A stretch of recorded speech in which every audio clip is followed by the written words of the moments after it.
Spoštovane gledalke, cenjeni gledalci, spremljate dogodke dneva, to so teme, o katerih poročamo danes. Petkovega vseslovenskega kmečkega protesta v Ljubljani se bodo udeležili tudi številni kmeti iz Celjskega.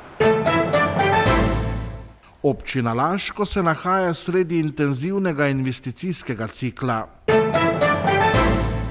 Glasbena šola Celje in orkester Slovenske vojske združila moči. Tadej Colnarič in Anajs Gobec, najboljša športnika Rogaške Slatine za leto 2025. Združenje Slovenske kmečke iniciative je za petek 6. februarja ob 12. uri napovedalo vseslovenski kmečki protest na Trgu Republike v Ljubljani. Na njem bodo kmetje opozorili na problematike slovenskega kmetijstva. Udeležili se ga bodo tudi številni kmetje z Celjskega. Protestni shod bodo kmetje organizirali zato, ker želijo opozoriti na problematiko slovenskega kmetijstva in apelirati na vlado, da zaščiti slovenske kmete in podpre uživanje slovenskih produktov. Protestu se bo pridružila tudi Kmetijsko-gozdarska zbornica Slovenije. Tam se bo zbrala množica ljudi, imeli bomo en govorniški oder. Na tem odru bomo se predstavili vse naše nevladne organizacije, katere smo složne, da je zadnji čas za protest. Protest smo dolgo časa, ali bi, ali ne bi, vsi so bili bolj kot ne proti. Mi v Združenju Slovenske kmečke iniciative smo se tudi odločili, da pa bomo napovedali ta protest. Ravno zdaj kmeti smo poslušani, nismo pa nikdar uslišani. Ne vemo v čigavem interesu, ampak po našem, ne vem, naši odločevalci se skoraj obnašajo tako, kot da slovenske kmete ne rabimo. Res, da proizvodna, bi rekel, samooskrba nam je padla skoraj za 50% v zadnjih 20-30 letih. Treba se tu vprašati, to bi mogli vsi alarmi zvoniti v primeru, da se Slovenija zapre. Ne vemo, kaj bodo ljudje jedli, vse preživeli bomo, samo ne v takšnem stanju, kot smo danes. Kmetijske organizacije so pred slabimi 14 dnevi na Ministrstvo za kmetijstvo, gozdarstvo in prehrano že naslovile 16 protestnih zahtev. 4 od njih so prednostne. Prva je glih tako sporazum Mercosur oziroma vsi zunanje trgovinski sporazumi. Mi tu zahtevamo, če že razumemo, da smo v Evropski uniji in da kot taka je dovoljen prosti promet blaga in vse te zadeve, ampak vemo pa, da se pa da narediti ogromno tudi na nacionalni ravni. In to mi želimo dosežiti, da pač v Sloveniji se naredijo dodatne varovalke, katere bojo zaščitile uvoz, bi rekel, nizkocenovne hrane, sprocesirane hrane, bi rekel, pridelane po slabših standardih. Uporabljajo lahko celo fitofarmacevtska sredstva, katera so že več kot 30 let prepovedana v Sloveniji. Nesmotrna pozidava kmetijskih zemljišč, vse posod se zida, infrastruktura. Če se peljemo čez Avstrijo, imamo avtocesto, infrastrukturo, ne vem, vse v hribih, v dolini, vsa polja so čista. Razen tam, ko res ni bilo možno, so potem šli v posek in so šli čez njive. Pri nas mi imamo občutek, da naši, bi rekel, ti kartografi oziroma kdor te OPN, DPN riše, verjetno po točki najmanjšega odpora. Moramo se pa zavedati, da imamo mi komaj 8 aro kmetijskih zemljišč, orane njive na prebivalca, kar ima Evropa 22 aro in to je absurd, to ne gre skupaj. Država je kmete na dan protesta povabila na sestanek. Na resornem ministrstvu pa so poudarili, da si celoten mandat prizadevajo za iskanje rešitev za celotno prehransko verigo in ob tem z vsemi deležniki vodijo konstanten dialog. A kmetje so prepričani, da lahko država naredi več. Območne enote Kmetijsko-gozdarske zbornice bodo tako za udeležence organizirale brezplačne avtobusne prevoze. To bo zadnji, da upozorimo na te naše in bomo malo bolj podrobno predstavili, tako da bo tudi sleherni kmet vedel, da se gre res za vsakega, da bo tudi potrošnik spregledal, da se gre za njih, bi rekel, skoraj bolj kot za nas, ker moramo se zavedati, mi se tudi zavedamo, da če ni potrošnika, tudi kmetijstva ne rabimo, ampak ljudje bojo kupovali. Je pa res žalostno, da so primorani v teh danih časih, da kupujejo nizko blagovne izdelke. Protest se bo pred državnim zborom v petek začel ob 12. uri, potekal pa naj bi mirno in brez traktorjev. Občina Laško se nahaja v velikem investicijskem ciklu. V teku sta dve veliki investiciji, s katerima so začeli že v lanskem letu. Prva je prenova mestnega jedra in pripadajoče infrastrukture, druga pa obnova zdravstvenega doma, ki je že dobil novo zunanjo podobo.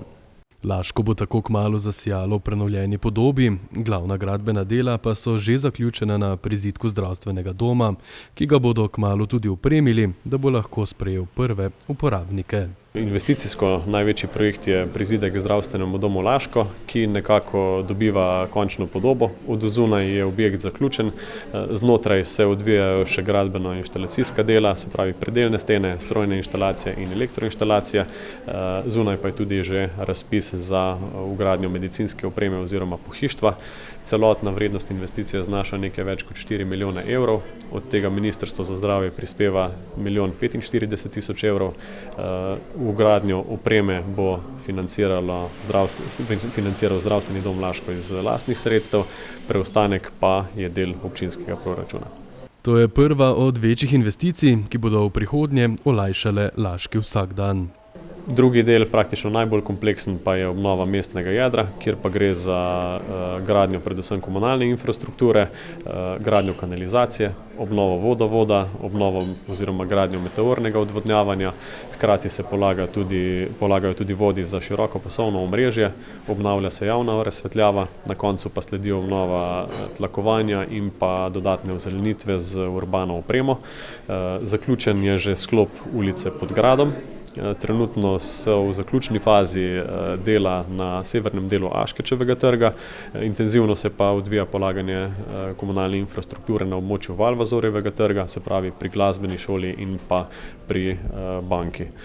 Ko se zaključi severni del Aškečevega trga, se bodo dela nadaljevala še na območju Mestne ulice in pa Trubarjeve ulice, najprej z arheološkimi raziskavami, po zaključeni arheologiji pa potem tudi s polaganjem komunalne infrastrukture. Ena najnovejših laških pridobitev pa je na področju mobilnosti. Občina Laško je pristopila k vzpostavitvi prevoza preko mini električnega busa po vzoru tudi nekaterih ostalih slovenskih občin. Ta minibus je brezplačen za vse, tako za starejše, za gibalno ovirane, pa tudi za mlajše generacije, za turiste in za obiskovalce. Mogoče ga je naročiti predhodno preko telefonske številke ali pa, da se ga sproti ustavi na ulici, ko ga posameznik, ki želi storitev koristiti, zagleda.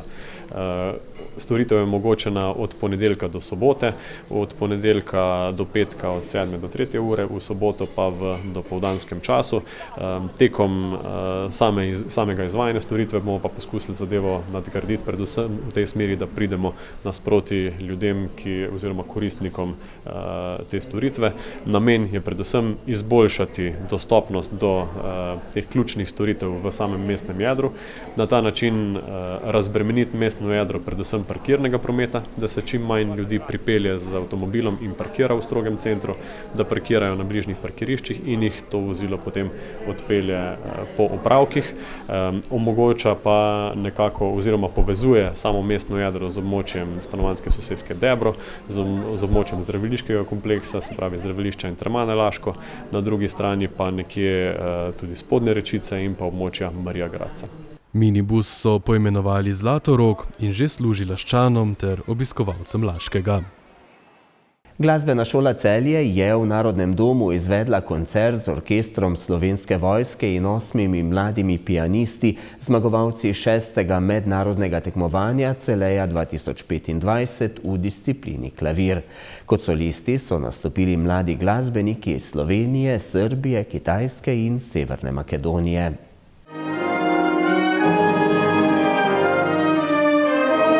V Vrhunski koncert so v sredo 28. januarja zvečer v nabito polnem celjskem narodnem domu pripravili glasbeniki orkestra Slovenske vojske pod vodstvom maestra Simona Krečiča.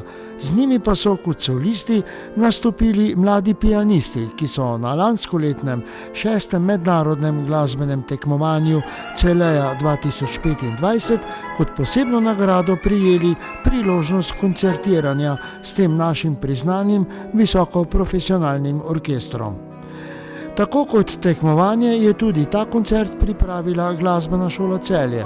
Z orkestrom Slovenske vojske pa je nastopilo 8 mladih pianistov različnih starostnih kategorij od osnovnega glasbenega izobraževanja dalje. Na odru so se s po eno skladbo svetovnih mojstrov suvereno postavili tako malo mlajši kot tudi malo starejši, in sicer Lenart Gubenšek z Akademije za glasbo v Ljubljani, Sara Ikonija Simić iz šole za osnovno glasbeno izobraževanje iz Srbije, nadalje Emilija Zigmund iz glasbene šole Laško Radeče, Lana Šresta iz glasbene šole Kranj, pa mladi Kitajec Ksu Gorgu iz že omenjene glasbene šole v Srbiji, nadalje Valentina Krečič z Konzervatorija za glasbo in balet Maribor, Kleja Testanjer z Prve gimnazije v Celju in glasbene šole Celje, ter Arda Mustafaoglu Severne Makedonije, sicer študent Akademije za glasbo v Ljubljani. In bili so vrhunski, vsi, tudi tisti najmlajši. Kaj ne rečem, ob takem koncertu naših najboljših tekmovalcih z lanskega mednarodnega tekmovanja Celeja 2025 so občutki takšni, da ostaneš brez besed, predvsem zaradi tega, ker vidiš, kako našim mladim glasbenikom to izredno veliko pomeni. Seveda v tem pa iskrena zahvala našemu orkestru Slovenske vojske, ki so pristopili k tem projektu in se ga lotili res profesionalno, tako da sem vesel za vse nas, še najbolj pa za naše mlade glasbenike. Orkestru Slovenske vojske in mladim violinistom je, kot rečeno, dirigiral naš priznani dirigent in pianist Simon Krečič, ki ni skrival svojega navdušenja nad mladimi pianisti, ki so v občinstvu, ki je do zadnjega kotička napolnilo dvorano Celjskega narodnega doma, izvali bučne in dolge aplavze ter ovacije. Pa bilo je super. Ja, zelo lepo je videti toliko mladih na odru, toliko mladih, ki se trudijo za nekaj lepega, toliko mladih, ki so nagrajeni za svoj trud, ker tekmovanja so bolj za športnike, ampak če je rezultat tekmovanja taka nagrada, kot je igranje z orkestrom, je to za te mlade umetnike ena velika, velika nagrada.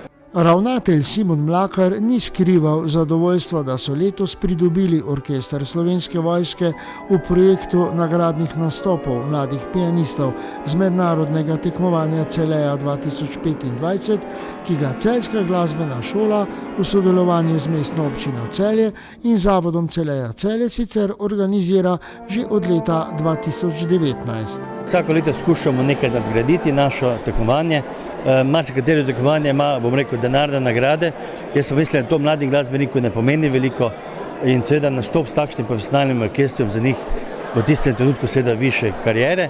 Moram se seveda pohvaliti, da določeni člani tega profesionalnega orkestra tudi malce poučujejo tudi v naši glasbeni šoli Celje in seveda potem je takšna naveza in nam je uspelo.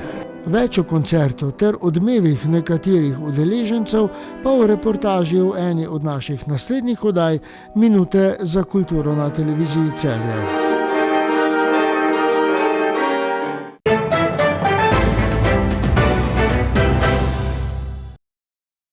Košarkarja Tadej Colnarič iz Košarkarskega kluba Rogaška ter Anais Gobec iz Košarkarskega društva Janina sta najboljša športnika občine Rogaška Slatina za leto 2025. Na prireditvi v Kulturnem centru Rogaška so priznanji za najboljši ekipi podelili mladim košarkaricam Janine do 15 let ter moštvu U17 nogometnega kluba Rogaška. Tadej Colnarič je standardni član članskega moštva košarkarskega kluba Rogaška.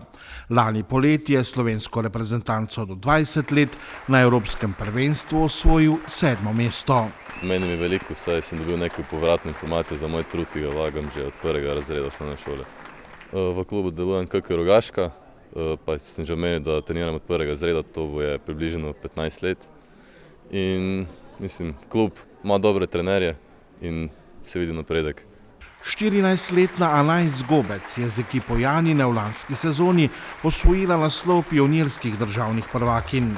Bila je tudi članica kadetske reprezentance, ki je na Evropskem prvenstvu v Romuniji postala evropski podprvak. Ja, igram košarko. Je pač neka nova nagrada, pomeni kar dosti, ampak pač vseeno moram naprej vztrajati, ker nikoli ne veš, kaj pride. Najboljša športnika Rogaške za leto 2025 imata v prihodnosti zelo visoke cilje. Moje ambicije za naprej so, da bi prišel kdaj v člansko košarkaško reprezentanco in da bi lahko živel od tega, od košarke. Da bi enkrat zaigrala za člansko ekipo, pa ne vem, šla pač igrati, ne vem, po Evropi, mogoče Amerika, bomo videli. Anais Gobec zaenkrat šolske obveznosti vsakodnevnim treniranjem košarke dobro usklajuje. Je malo težje, ampak pač vseeno gre med treningi, se probam pač največ naučiti iz šole, že probam pač čim več pobrati in ja. Letošnja podelitev priznanj najboljšim slatinskim športnikom je imela še posebno težo, saj se tamkajšnja občina letos ponaša z nazivom Evropska prestolnica športa. To je seveda en dokaz dolgoletnega, vztrajnega, dobrega dela na področju športa, pa ne pri gradnji športne infrastrukture, ampak pri športu mladih, tako v osnovnih šolah, športnih društvih, klubih, šport invalidov, že v vrtcu se ukvarjamo z športnimi aktivnostmi na rekreacijskem področju in še bi lahko našteval. Na Športni zvezi Rogaška opažajo, da se je šport v občini v zadnjih 30 letih izjemno razvil.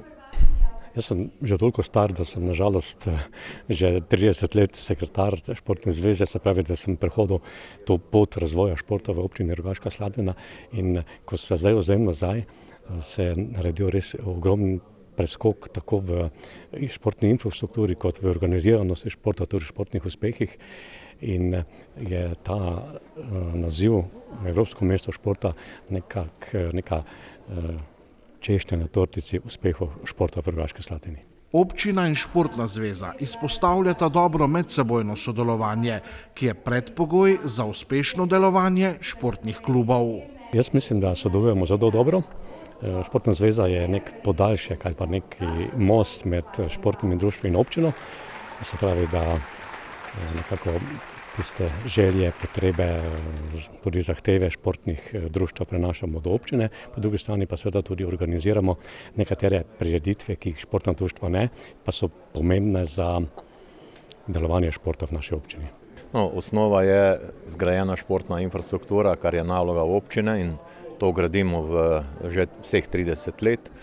Drug pomemben segment, po mojem mnenju, je podpora delovanju športnih društev, vključno z Športno zvezo, kamor je trenutno vključenih 25 društev. In še tretji pomemben segment, brez katerega pa po mojem mnenju vsekakor ne bi bilo takšnih uspehov športa v naši občini, to pa je podpora gospodarskih družb, številnih podjetnikov, zasebnih družb, ki čutijo tako imenovano družbeno odgovornost in podpirajo šport že vsa leta. Stanje v slatinskih klubih ob ustanovitvi občine Rogaška in danes ni primerljivo.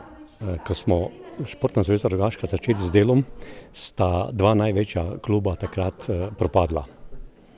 To je bilo pred 30 leti, potem sta zrasla, zdaj sta na nekem visokem nivoju razvoja. Na visokem nivoju razvoja je ostali šport v občini, imamo veliko športnih panog in zdaj, kaj lahko storimo še, je to, da še več naših občanov navdušimo, da so športno aktivni. Občina Rogaška Slatina vsako leto za področje športa iz občinskega proračuna zagotavlja znatna sredstva. Nič drugače ne bo tudi v letošnjem letu. Za letošnje leto želimo k bogato zgrajeni športni infrastrukturi dodati še 6 projektov, med njimi največji kopališče, pa kolopark, pa vadnica k vrtcu, izvir in tako dalje. Sicer pa si želimo ali pa obetamo od tega naziva še večjo promocijo športa, predvsem pa je glavni cilj, da bi v prihodnjih 5 letih povečali športno aktivno prebivalstvo iz sedanjih 37% na 42%, torej za 5%, kar bi pomenilo, da bi se 2 do 3 tedensko s športom ukvarjalo približno 5000 prebivalcev naše občine. Seveda pa verjamemo, da bomo skozi to vrstne aktivnosti, ki sledijo v letošnjem letu zaradi pridobitve naziva, mimogrede, 3-mesečno moramo poročati komisiji s sedežem v Bruslu o vseh aktivnostih in projektih, da bomo s tem, to je tudi eden izmed glavnih ciljev, pritegnili v šport še več aktivno prebivalstvo, še več mladih v športne klube in društva in predvsem še več v različne množične prireditve. Nadaljevali bomo z tradicionalnimi športnimi dogodki, tudi nekaterimi mednarodnimi, vsekakor pa bo dodana vrednost finale športnih iger mladih, ki bo letos 9. junija v Rogaški Slatini. Pričakujemo več kot 1000 športnic in športnikov in verjamem, da se bomo vsi skupaj dobro odrezali. Športna zveza Rogaška je podelila še številna priznanja perspektivnim športnikom, posameznikom za odmevne športne dosežke ter zaslužnim športnim delavcem.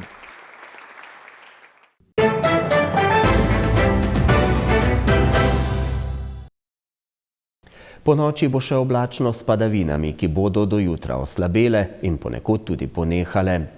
Jutri pa bo večinoma oblačno, občasno bo še rahlo deževalo, v gorah pa rahlo snežilo.